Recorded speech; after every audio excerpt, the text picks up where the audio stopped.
নমস্কার বন্ধুরা, ঘটি বাটির রসুই ঘরে আপনাদের সবাইকে স্বাগত। আজকে আমি বানাবো পনির ব্রেড রোল। পনির ব্রেড রোল বানাতে এই যে পনিরগুলোকে আমি স্লাইস করে কেটে নিয়েছি, আর এই ব্রেডগুলোকে এই দেখুন এইভাবে করে সাইডগুলো কেটে নিয়ে একটু ওই বেলুনিতে একটু বেলে নিতে হবে। বেলনিতে একটু বেলে চ্যাপটা করে নিতে হবে রুটির মতো। এই যে এইভাবে করে করতে হবে। আর লাগবে ধনে পাতা, একটু কাশ্মীরি লঙ্কার গুঁড়ো, একটু আমচুর পাউডার, আর একটু বিট লবণ, আর এখানে লাগবে একটু ময়দার গোলা। রুটিটাকে প্রথমে সাইডগুলো কেটে নিয়ে এইভাবে বেলতে হবে। এইভাবে করে বেলে একটু চ্যাপটা করে নিতে হবে।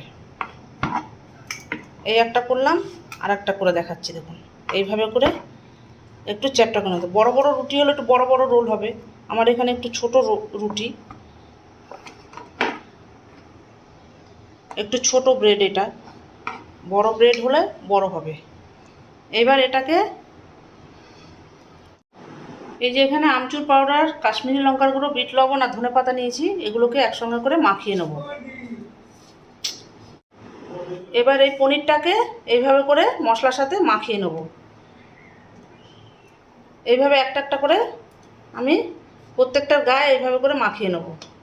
নিয়ে এবার এই ব্রেডের গায়ে এইভাবে করে দিয়ে দেবো। দিয়ে মুড়ে এই যে এখানে আটা রেখেছি, এই আটা দিয়ে মুখটাকে একটু মেরে দেবো। দিয়ে রোল করে নিয়ে আসছি আমি। দেখুন বন্ধুরা, এই যে আমার পনির ব্রেড রোলগুলো বানানো হয়ে গেছে। এবার এগুলোকে আমি তেলে ভাজবো।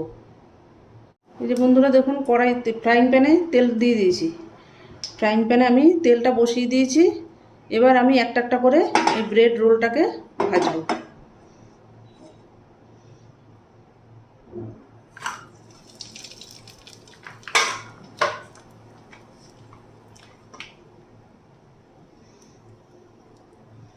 এই যে একটা একটা করে দিয়ে দিচ্ছি। গ্যাসটাকে কম করে দিয়ে ভাজতে হবে ধীরে ধীরে।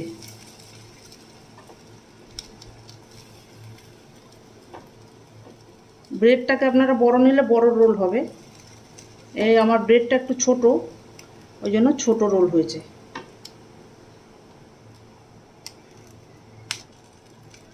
সবগুলো একসঙ্গে দিয়ে দিয়েছি।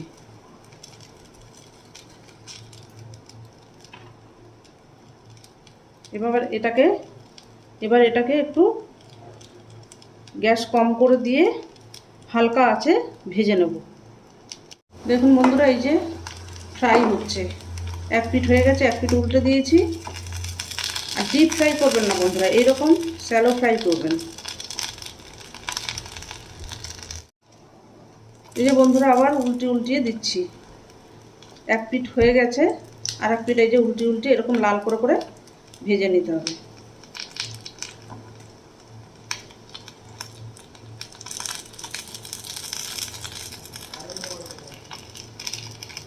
এই যে বন্ধুরা, আমি এবার পনির ব্রেড রোলগুলোকে একে একে তুলে নেব। দেখুন বন্ধুরা, এই যে আমার পনির ব্রেড রোল রেডি হয়ে গেছে, সার্ভ করে দিয়েছি। সঙ্গে আমি mayonnaise, tomato ketchup, chilli sauce দিয়ে একটা সস তৈরি করে নিয়েছি। যে কোনো চাটনি দিয়ে আপনি এইভাবে খেতে পারেন। এরকম নিত্য নতুন ভিডিও পেতে আমার চ্যানেলটির সঙ্গে থাকবেন, সাবস্ক্রাইব করবেন, লাইক করবেন, প্রচুর শেয়ার করবেন। নেক্সট ভিডিও আসার অপেক্ষায় থাকবেন। ধন্যবাদ।